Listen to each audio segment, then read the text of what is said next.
Quelles sont les 3 erreurs à ne surtout pas commettre dans un plan de découverte, un diagnostic commercial, au risque de foirer son entretien de vente et donc de voir les ventes vous échapper? C'est ce qu'on va voir dans cette vidéo. Avant, si ça n'est pas déjà fait, cliquez ci-dessous pour vous abonner et sur la petite cloche pour recevoir une notification à chaque nouvelle publication.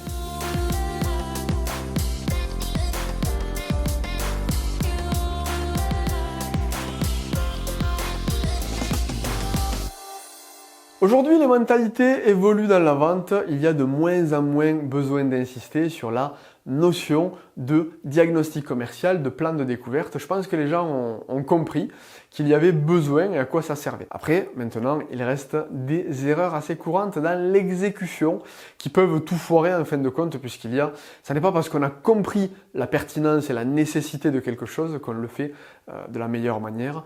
Donc, voyons quelles sont les 3 erreurs qui peuvent faire foirer votre plan de découverte et vous aiguiller à côté dans le diagnostic commercial et donc vous faire passer à côté de la vente tout simplement, ni plus ni moins. La première erreur, eh bien, ça consiste à rentrer tout de suite en argumentation. On va poser une question pour le principe et puis tout de suite, hop, on se rattache au bon vieux schéma commercial qui est la présentation, ce qu'on fait, comment on le fait, pourquoi on le fait, depuis combien de temps, pourquoi c'est génial, combien de clients on a, blabli, blabla, argumentation, générique, soporifique, monologue commercial. On retombe en fait très rapidement, même si on a compris qu'il fallait un plan de découverte. Hop, boum, on attaque sur une question, on entend un truc qui nous plaît et hop, on rentre en argumentation. Ça, c'est une des erreurs qui est classique avec bon nombre d'acteurs commerciaux. Parce que les schémas sont tellement ancrés, les schémas argumentatifs, les schémas de proposition sont tellement ancrés, c'est la bonne vieille zone de confort, que très rapidement, voilà, on va se reposer sur les acquis et on va rentrer dans cette argumentation générique, stéréotypée et on va dire je comprends pas, ça marche de moins en moins, les clients ont changé, même si c'est vrai, les consommateurs, les comportements d'achat ont changé, mais on va avoir tendance à externaliser. Avant ça marchait, maintenant ça marche plus, c'est forcément à cause de choses qui sont externes. Non, effectivement, il faut aller un petit peu plus loin, un cran en dessous dans la logique de plan de découverte de diagnostic commercial. Donc, première erreur, ne vous limitez pas à une question avant de rentrer en argumentation. J'ai même envie de vous dire, réfrénez-vous avant d'argumenter. Une question qui peut vous aider, une petite soupape, c'est quand vous pensez avoir fait le tour, demandez à votre interlocuteur, est-ce que c'est tout ce que je devrais savoir? Est-ce qu'il y a autre chose que je devrais savoir avant de vous présenter, de vous proposer une solution? Après, ça c'est une question fermée, donc je préfère en général les questions ouvertes, mais déjà, ça c'est pas mal. Vous pouvez transformer ça en question ouverte. Quelles sont les autres choses que je devrais savoir avant de vous présenter nos solutions et de vous expliquer comment on peut vous aider? Ça, c'est une soupape qui vous permet de ne pas argumenter trop tôt et donc de ne pas tomber dans cette première erreur. Deuxième erreur que je vois, mais alors là, je reviens du Sales Bootcamp et j'ai fait pas mal d'accompagnement là ces derniers temps en entreprise, beaucoup d'écoutes téléphoniques, beaucoup de coaching individuel et je le revois quasi tout le temps. L'erreur, c'est de poser des questions pour poser des questions. On a compris que la vente repose sur des questions ouvertes, des questions profondes, des questions qui vont faire émerger des solutions, qui vont nous permettre de mieux comprendre l'autre. Et donc on se retrouve dans une logique où on pose des questions à ne plus savoir pourquoi on pose des questions. Tout ça pour mettre l'interlocuteur à l'aise, faire croire qu'on s'intéresse à lui, et in fine, on va retomber dans les mêmes schémas commerciaux où on présente toujours les mêmes arguments, de la même manière, dans le même ordre, de manière générique et soporifique. Pour éviter cette erreur, il faut faire un travail de préparation déjà dans le processus de vente, des 8 piliers d'efficacité commerciale, et dans l'optimisation de la préparation du plan de vente, c'est-à-dire de ce plan de vente spécifique avec ce client. Donc, il faut se poser la question, ok, qu'est-ce que je sais sur mon interlocuteur? Qu'est-ce que je veux savoir? Comment je vais l'obtenir? J'en ai parlé dans d'autres vidéos. Donc, prendre un petit peu de temps de préparation, 5-10 minutes en amont du rendez-vous pour préparer son plan de vente. Un plan de vente qui soit orienté, qui soit chirurgical et donc avoir un plan de découverte qui soit calibré. Calibré par rapport à ce que je veux savoir pour mieux vendre, pour mieux présenter ma solution. Donc, je vais essayer de poser des questions sur lesquelles la réponse m'apporte réellement quelque chose. Et là, ça vous permet d'élaguer dans toutes les questions que vous pourriez poser. Donc plutôt que de poser des questions inutiles qui au final, c'est bien, ça vous permet d'approfondir votre connaissance de l'interlocuteur, mais est-ce que ça vous permet de mieux vendre à l'instant T? Est-ce que ça vous permet d'être plus pertinent, de mieux adapter vos arguments de vente dans cette vente? Si la réponse n'est pas oui, alors vous élaguez la question. Vous la poserez peut-être plus tard, quand votre client sera devenu un client, dans la phase de satisfaction, de fidélisation, vous approfondirez la relation. Mais à ce stade, ce que vous cherchez à faire, c'est à vendre. Et pour vendre, pour prendre le chemin le plus court, eh bien, il faut se poser la question, qu'est-ce que j'ai besoin de savoir et comment je vais orienter ma proposition de valeur? Donc, je vais poser des questions pertinentes, des questions profondes. Voilà. Pourquoi vous avez accepté cette rencontre?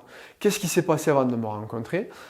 Quelles sont les motivations qui vous amèneraient à changer? Quelles sont les conséquences négatives de ne rien faire? Quelle est la solution idéale pour vous dans le futur? Pourquoi? Qu'est-ce qui va vous amener à vous décider? Quels sont les critères de décision? Comment se prennent les décisions chez vous en interne? Pourquoi? Quelques exemples de questions que vous pourriez poser pour descendre en profondeur et aller sur le terrain des douleurs, des motivations à agir ou à ne pas agir, et qui vont vous permettre de mettre votre interlocuteur en face de ses propres critères de prise de décision. Et là, vous êtes dans un plan de découverte qui est réellement pertinent. Vous sortez des questions pour poser des questions.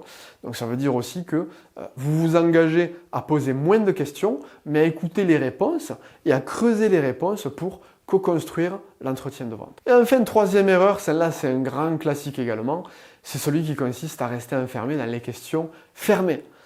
Peut-être que vous avez déjà entendu parler et que vous êtes convaincu de l'utilité de poser des questions ouvertes. Ça, je ne remets pas en cause. C'est la raison pour laquelle, dans toutes mes formations, je dis à mes clients, l'important, ça n'est pas ce que vous savez ou que vous pensez savoir, c'est ce que vous faites, c'est ce que vous pratiquez au quotidien, par réflexe, par compétence inconsciente.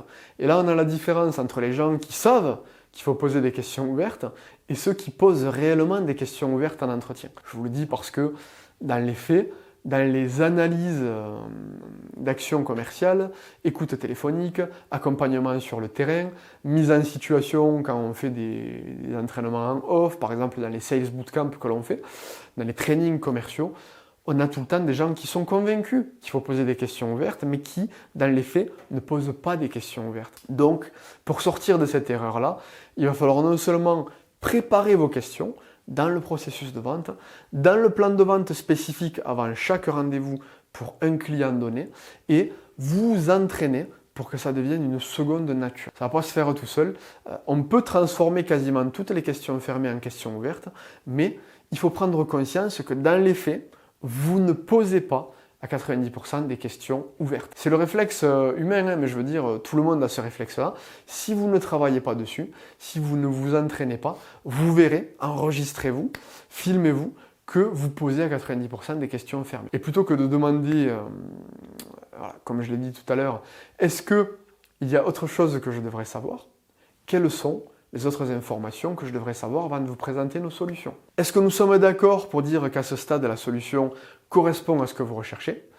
Quel est votre degré de certitude que la solution que nous avons présentée répond à votre besoin? Cherchez toujours à transformer les questions fermées en questions ouvertes. Vous allez voir que ça va devenir une seconde nature, ça va devenir une compétence inconsciente et vous allez minimiser. Je ne vais pas dire que vous n'allez plus commettre cette erreur parce que ça serait faux. L'expérience et les milliers d'accompagnements font que je sais que c'est faux. Moi-même, il m'arrive encore d'utiliser des questions fermées, pourtant j'ai de la bouteille. Donc, essayez tout simplement de vous enregistrer et de travailler comme ça sur des petites améliorations continues au quotidien, des plans d'action ciblés, et vous verrez que vous allez tout simplement minimiser le taux d'erreur. C'est ce qui compte, parce que dans la vente, le 100% n'existe pas. Vous voulez juste minimiser le taux d'erreur sur les 3 items que je viens de mettre à votre connaissance. Voilà. Si ça vous a plu, cliquez sur j'aime. Si vous connaissez des personnes qui sont un peu légères dans votre équipe sur le diagnostic commercial, eh bien, partagez-leur la vidéo. Si vous connaissez dans votre entourage des vendeurs qui ne sont pas très bons, voilà, c'est probablement qu'il y a un problème de diagnostic commercial, de plan de découverte. Partagez-leur la vidéo. Et si vous voulez aller plus loin, cliquez sur le i comme info ou dans le descriptif, dans la description pour télécharger le guide PDF des 8 piliers de l'efficacité commerciale. Ça vous permettra de revoir toute votre démarche commerciale aux petits oignons et de gagner en efficacité au sens large. Je vous dis à très bientôt dans une prochaine vidéo.